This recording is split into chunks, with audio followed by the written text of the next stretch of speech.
So I haven't been posting up very much on this channel, and I totally concur with that. I didn't want to post anything up until I had something to post.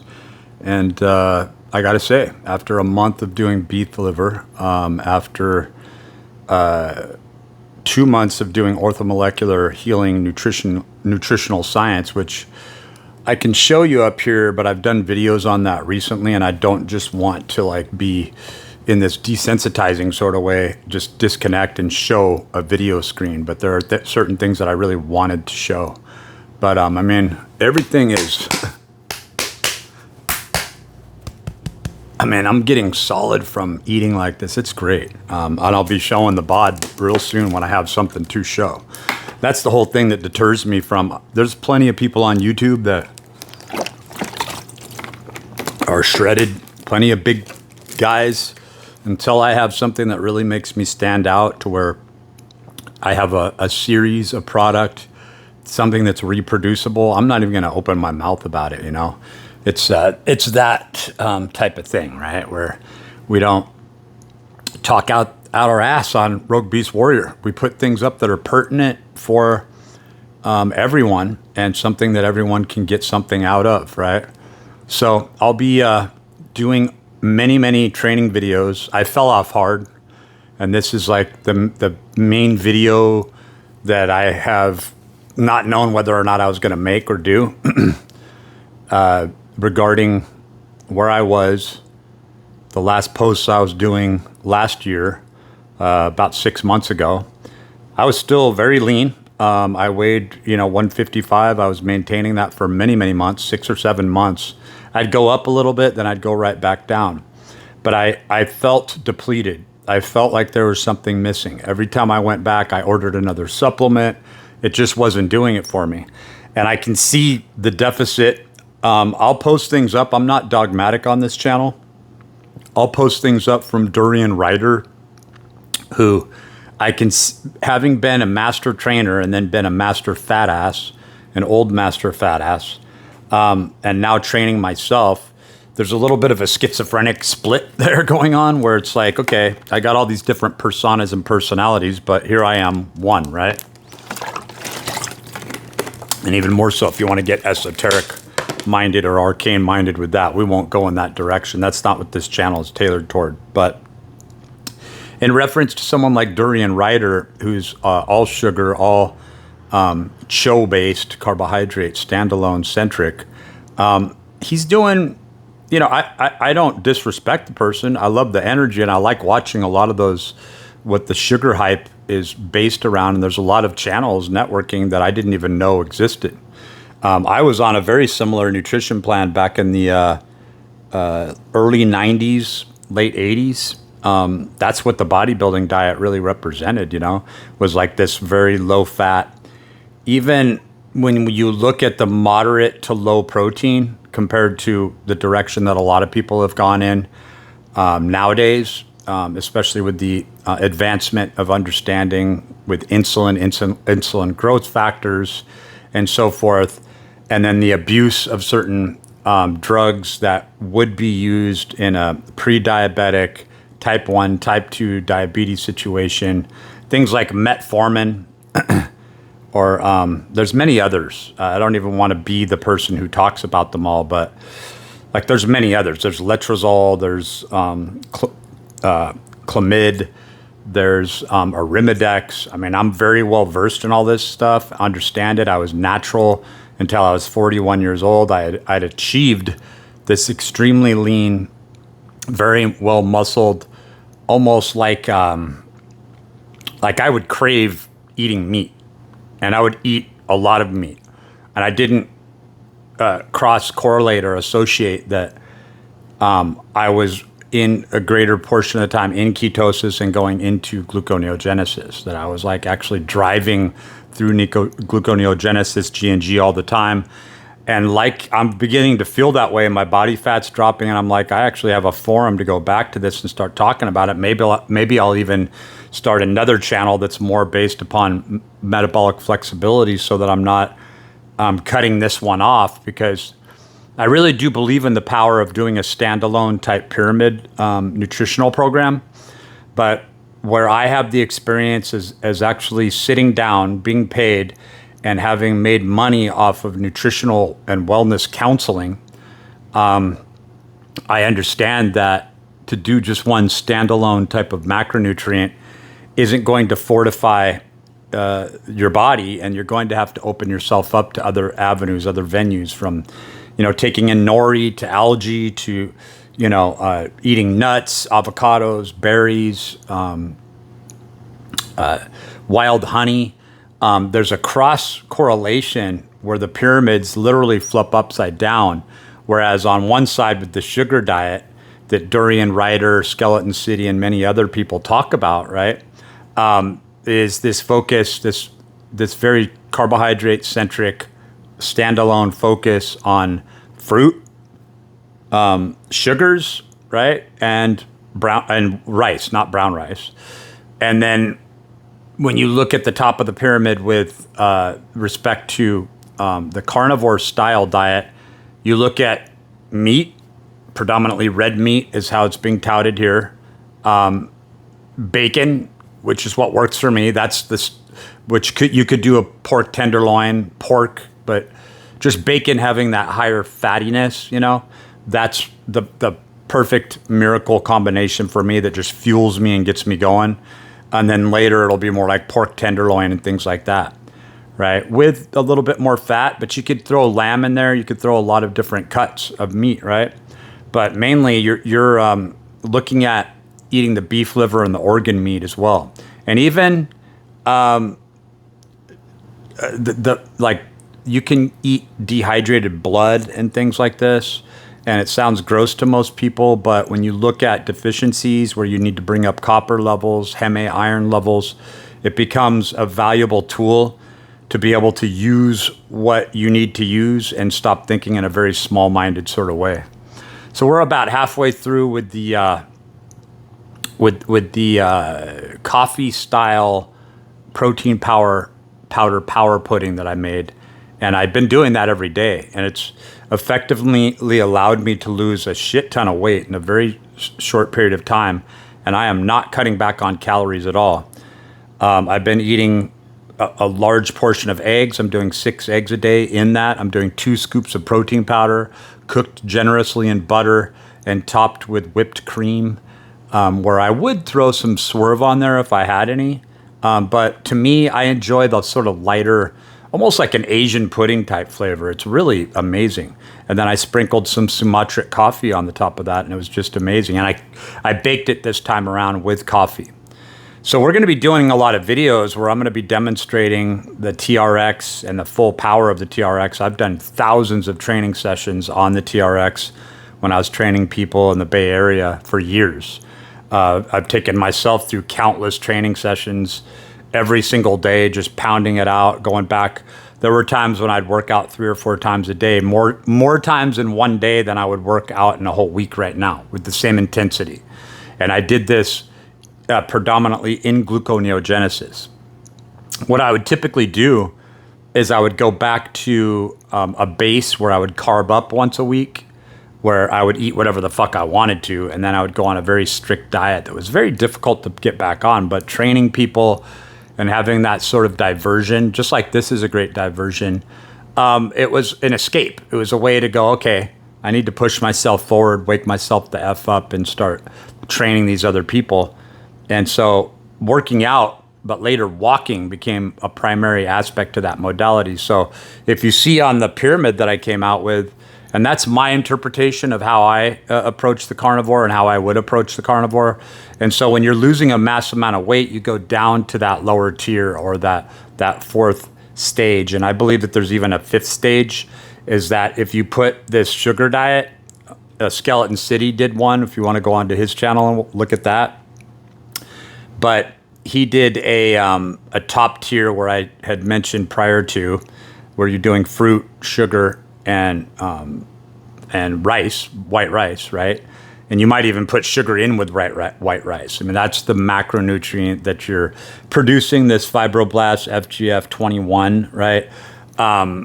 Hormone-like secretion substance that is allowing you to stave off burning more protein, burning muscle. So it's actually protecting your muscle, but your body's reacting by not having enough protein in your system, obviously, because you're keeping protein to an ultra minimum level. You're treating it almost like fat, and you're keeping fat down to ultra minimum levels. So having done a diet very similar to that for years in the early 90s, late 80s, and really effectively being able to train hard off of that and stay really lean, even back then, when I was just like in my 20s, my arms were always like 17 and a quarter, 17 and a half. I have small wrists for my size, for my height and stuff. So I have a medium to small frame.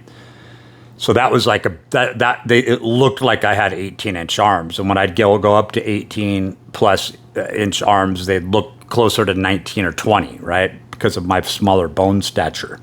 So that's always, you have to go, in other words, you have to go by the eye and how it's perceived, and not put yourself in a generalized setting. And the way that you do that is by measuring your wrists, understanding your bone density and the size of your bones, and then times that wrist circumference by 6.5, and you'll come out with your chest, and then you base everything else on that. And the protocols are online. I mean, I've known them. It's not really worth going through it. But the size of your arms, your calves are going to be a little bit behind that. Your neck is almost going to be cross-correlated, ubiquitously to those two measurements. So you have this nice aesthetic, right? And then, most people, where I failed in the past and where I wasn't looking at it, and even back in the day when I would just do more gluconeogenic type stuff, and then I started walking more, because I didn't realize how much muscle mass over the years, even when I thought I was getting bigger, I lost in the lower quadrant of my body, and I had some beefy legs. I used to love doing squats. I used to love wearing shorts. I used to love doing calf exercises, and that's for the first time in many years. I never thought I'd get back to this, but I'm doing a lot of squats. I'm going to be doing many squats in the other room today, single leg squats on the TRX, high repetition squats. If you want to really get yourself fired up, your whole training regimen, your whole diet isn't going to be kicked off until you get into those squats. I can tell you that for sure. And you want to get the glutes into that, and you want to work your hamstrings, you want to work your calves, and your whole world will open up. If you're just an upper body king, which most people are, because nobody's really interested in really looking at the legs or lower body, like, it's weird. So I'm going to be focusing a lot more on that and full body workouts. And what I'm finding is I can go through 2, even 3 days of consistent training, and then I'll have to take a day off because of the high volume walking that I'm doing. I walk essentially every single day. It's the mainstay. I can't believe that I had lived without doing this high volume walking prior to doing it. It's something that I highly advocate. But I would say, in reference to Durian Rider and even Skeleton City, people that are more on the sugar type dietary plan, that I can see if I could afford, like some of the first videos that I did on this channel were riding a bike, right? I didn't have a fancy bike. I had a little fold-out bike, but I rode back in the day. I did pretty high volume riding along with more max strength type training and a hypertrophy training, and I loved it. But I would do, every now and then I'd do a little more running. Every now and then I would do some walking, but not really big back in the day. But it was always a very cycling-centric focus that takes over even the strength training, right?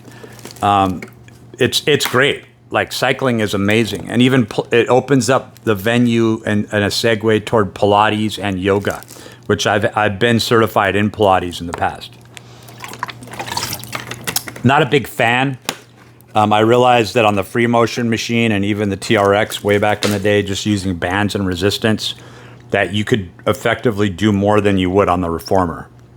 That there was a real dogma about it, but there was nothing to justify or solidify that it had any sort of biomechanical offerings that were superior to just doing those movements off the ground or with time under tension with TRX or using bands and really, challenging and training the core and, the quadratus lumborum going down into the pillar, the transverse abdominis, and even, being able to innervate other muscles that are supportive to that, like with respect to the pillar, the sartorius, being able to do single leg, single standing exercises going into unilateral or, multilateral directions, being able to train the frontal plane, doing side-to-side motions and movements, and even going through rotation where you're getting the gemellii, the obturator internus, externus, right?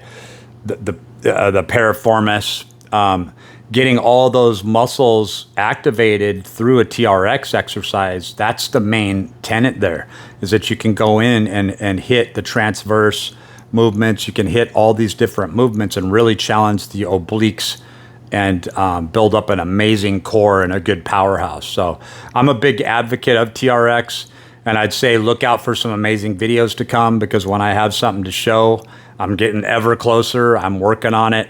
And I fell off last year because I didn't have the proper nutrients that I needed. I'd been pushing myself for so many years. I fell off. I did some hardcore drinking. A lot of times when people are very focused and even like type A or very neurotic in their training and they're always working out like I do, they have a very hard time transitioning towards something healthy. And pretty soon they're drinking all the time, and then it blends into with working out, and it doesn't add in for any positive things in the grand scope of things. So I'm sticking with what worked in the past. The sugar diet is something that you could do in your arsenal. I'm noticing that people that are on PEDs are getting a lot out of it. I'm not on PEDs. I'm also very well versed in PEDs or AAS or however you want to term them. And I have experience not only with myself, but other people. But this is after I did everything. After my fitness career, I started focusing on, I'd kind of like to start training bodybuilders or professional athletes and move my way up into these different tiers. I'm really going to have to study this. Well, I went through all that, I experimented on myself, and I actually came out very effectively where you wouldn't even have known that I'd ever done them, because I understood how to do the proper PCT protocol. Well, then I decided I was going to hurt myself. And the things that I did to myself that really created this terrible harm were actually making choices where I was trying to harm myself. And so when if I do bash or I hear people bashing PEDs, I just like the fact that Dorian Ryder is transparent about it, and he's like, yeah, I do. I do testosterone, and it's $35 in Australia. But I'm a big advocate for natural training. I love doing natural training, and you can go back to people think that the results that you get from steroid use is something that just affects your body forevermore. But I'm one here to tell you that once you break your training cycle and once you lose a certain amount of muscle mass, once you become detrained, you'll ask yourself if you ever took them in the first place. It's really the stacking up of and doing PCT cycles correctly that parlay into more naturalistic type training, and then even focusing on things like I'm taking long jack. I've got that in the other room. Prior to ever doing any sort of steroid, way back when, the strongest that I've ever been, the leanest I've ever been, at the lightest weight, was when I was doing the original Tribulus or Tribex. I loved that stuff. That was amazing. And I was also doing beef liver back then and didn't even know it. I was doing it by way of a dehydrated product do you remember this one? The proteinfactory.com. Alex, man, I think he's retired away now, but man, that was an amazing company. I really got some great protein powders and some great products from there. So I appreciate your service over the years. I wish I could have patronized to you more often.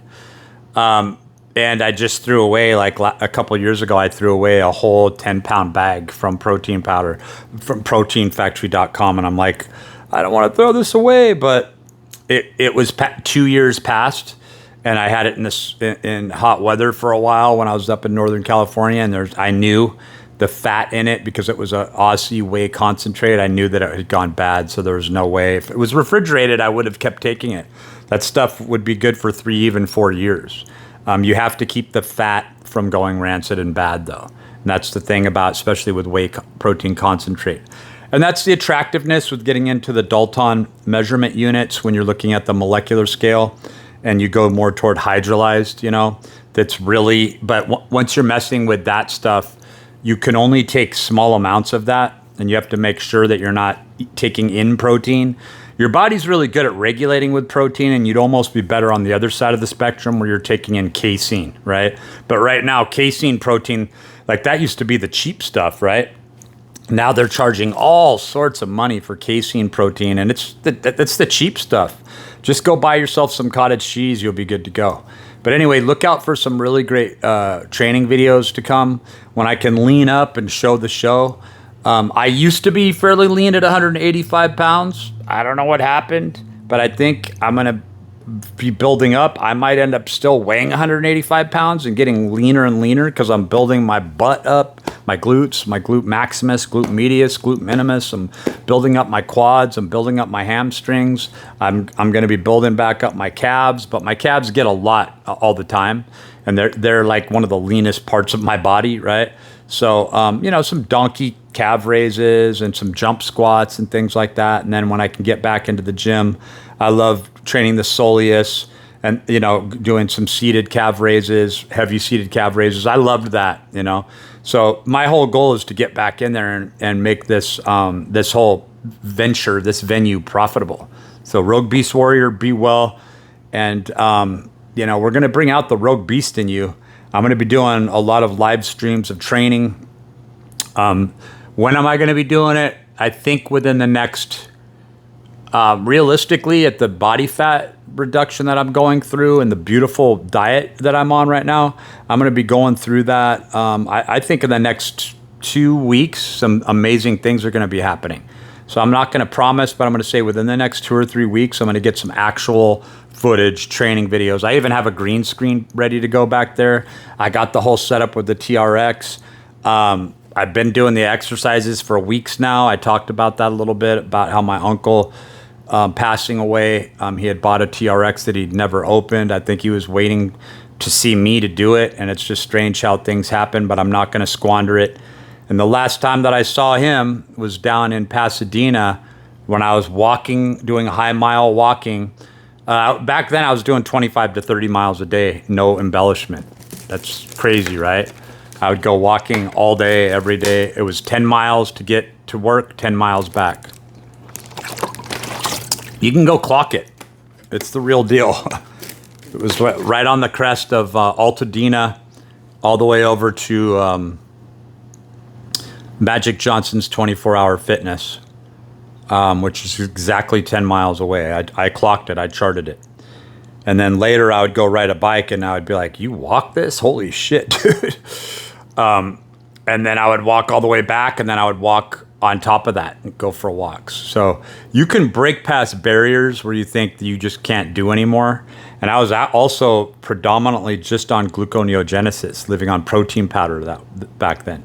So you can do things at your body, but once you hit these areas where you're deficient in certain nutrients and you're just, on a standalone sort of diet, and that's why I'm a big advocate these days right now with beef liver, and I start my days off, and it's saved my life. It's brought my training back. I didn't know if I was even going to die at the beginning of this year. I was bedridden. I decided to put on a bunch of weight because I did not have any other recourse. I was taking supplements. I'm like, what the fuck is wrong with me, right?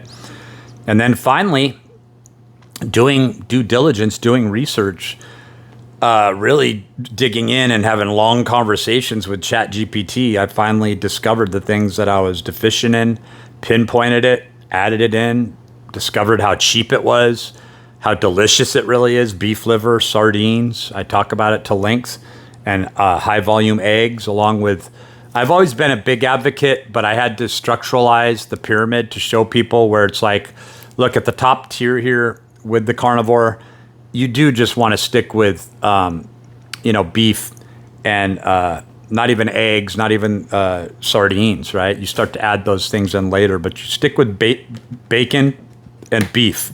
So next week, that's what I'm going to be doing. I'm going to be going into that tier, but I'm not cutting out beef liver. And I'm not going to cut out sardines either.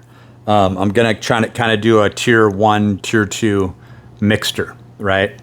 If you look up on Rogue Beast Warrior rbw.blogspot.com, I've got over 130 posts on there already. It's becoming an archive in its own right. And a lot of the things I post up on the community post here on this channel will be posted up there as well as an archive. So if you want to go on there, it's a really good resource. And I post up, I'm not dogmatic in my approach. I've done every diet. I'm also not a turncoat. When I see something work like carnivore, I stick to it.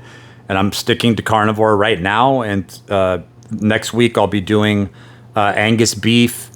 I'll be ordering ample amounts of bacon. And I'll be doing that as a transitional standalone and losing even more body fat. It's going to be off the hook insane. On top of that, parallel, I'm running orthomolecular healing nutritional science. If you want to go on to orthomolecular.org, you can find out a lot about orthomolecular science. Or from my own opinion, even though they're not touting Billy J. Saley on orthomolecular.com, but they do have Linus Pauling's picture all huge in there. They have a really nice AI generator machine, but Billy J. Saley, Heal with Amino Acids and Nutrients, amazing book, really will point you in the right direction and cause you to rethink any dogmas that you have, because it's not a time to do that. It's a time to really put this all together and go, yeah, maybe I want to create my own hybrid nutrition plan. I'm going to stay away from the wild honey. That makes, my insulin go crazy, or it does something to me that I don't know, but I put weight on. But the mushrooms or nori, or even certain sea vegetables, kelp, you can get into a lot of different foods, algae. That helps me. I'm going to do that, right? So everybody is an individual and responds to things very differently. Whereas way down the road, if I'm still losing weight, what I should have done is I should have added in blueberries, nuts, avocados, and possibly wild honey, and I wouldn't have gone wild and gained 50 pounds. So to be quite honest with you, I've already lost 20 fucking pounds. Yeah, 20 fucking pounds. I just went right up to 205, and I didn't even eat like crazy. I was just eating like normal people do, a little bit of snacking, right? But my sleep was off, my digestive system was off, and it was a very extreme thing. So I went from 155 pounds up to 205 in a matter of a few months, and I literally just still couldn't get off the bed. And not until about a month in of doing this beef liver, maybe not quite that long, but about 2 months in after doing the orthomolecular focus on just doing high dose vitamin C, then adding in high doses of magnesium to get my magnesium levels back, things started to level out, and I'm just feeling amazing. And I didn't even want to work out for months. I mean, I literally thought my life was over. So for me to do this video, for me to have found my way and to build up that stockpile of all those nutrients that I was deficient in, it feels really good to be able to report this, right? And then I've also got my son that I've shown on this channel several times, at least a few times, but I'd like to be showing him more often. I've got him on higher doses of niacin, vitamin C. He's also taking some emergency. He's not heavily strict on any diet because he's still on some drugs, right? Eventually the whole plan is to get him away from that completely, because that just wreaks havoc on the whole body system, right? Over the years that he's done it. But he's also taken the magnesium. He's feeling more chill.